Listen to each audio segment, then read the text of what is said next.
ছাত্র জনতার গণ অভ্যুত্থানের মুখে প্রধানমন্ত্রী শেখ হাসিনা পদ থেকে পদত্যাগ করে ভারতে পালিয়ে যান।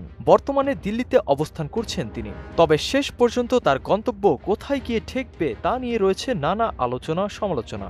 ভারতীয় গণমাধ্যমের মতে যুক্তরাজ্য ও যুক্তরাষ্ট্রের দরজা আপাতত বন্ধ হয়ে যাওয়ায় তিনি এখন বিকল্প পথ খুঁজছেন। প্রশ্ন উঠেছে, শেখ হাসিনাকে কি আদৌ ফিরিয়ে আনা সম্ভব? দুই দেশের মধ্যে এমন চুক্তি আছে কি? যদি থাকে, ভারতকে দীর্ঘদিনের মিত্র শেখ হাসিনাকে ফিরিয়ে দেবে? তাহলে যাওয়া যাক সেই বিষয়ে। বাংলাদেশ ভারতের মধ্যে একটি প্রত্যর্পণ চুক্তি আছে যা স্বাক্ষরিত হয় 2013 সালে। এই চুক্তি অনুযায়ী যদি কোনো ব্যক্তির নামে মামলা বা অভিযোগ দায়ের করা হয় বা তিনি দোষী সাব্যস্ত হন, তাহলে তাকে ফেরত দেবে বাংলাদেশ বা ভারত। সুদবিহীন ব্যাংকিং এ আত্মশুদ্ধির পথ এনআরবিসি ব্যাংকের ইসলামিক ব্যাংকিং আল আমিন।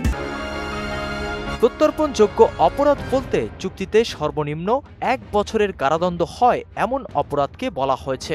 এর মধ্যে আর্থিক অপরাধও রয়েছে। তবে এই চুক্তিতে ছাড়ের বিষয়ও রয়েছে। অপরাধ যদি রাজনৈতিক প্রকৃতির হয় তাহলে প্রত্যর্পণ অনুরোধ প্রত্যাখ্যান করা যেতে পারে। তাহলে শেখ হাসিনাকে ফেরত চাইলে কি করবে ভারত? বাংলাদেশে যে দল ক্ষমতায় আসুক না কেন, তাদের সঙ্গে সুসম্পর্ক রাখার চেষ্টা করবে ভারত। বাংলাদেশ তাদের দীর্ঘমেয়াদী কৌশলগত ও অর্থনৈতিক স্বার্থ রক্ষার কথা মাথায় নিয়েই সিদ্ধান্ত নেবে নয়াদিল্লি।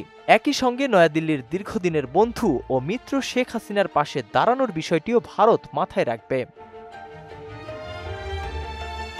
নাসিমুল বারী, সৌরভ, মোহনা, ডিজিটাল।